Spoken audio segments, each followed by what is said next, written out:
The law of absolute surrender. This already is the key that someone needs.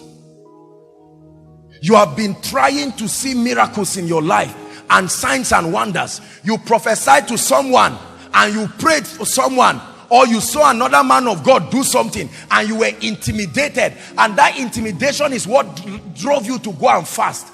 Let me give you the answer to that prayer. It's not a waste of time, but it will not give you what you have gotten. You must come back and re-edit your motives. There were two women in the Bible that taught us the power of surrender.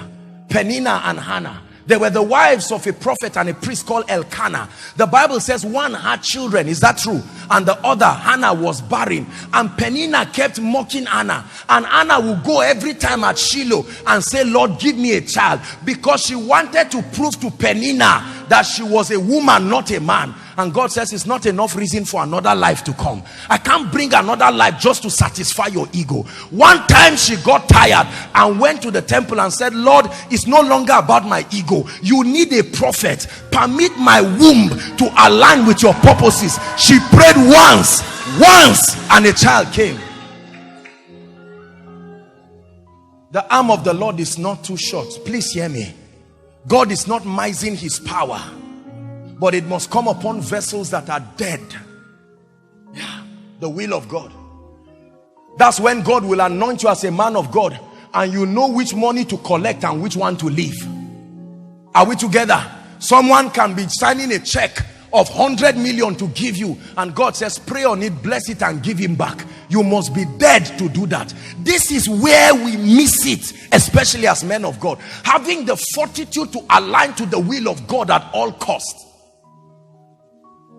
Not everything is receivable. Is God speaking to us? Yeah. You can be on your way, headed for a meeting, and the Lord tells you, instead of receiving from that ministry, you bless them. It is against your ego as a man of God, but do it.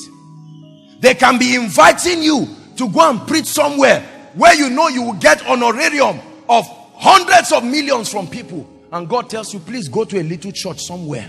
That's where I want you to be. And you say, God, this is not good for ministry, but it's good for his glory.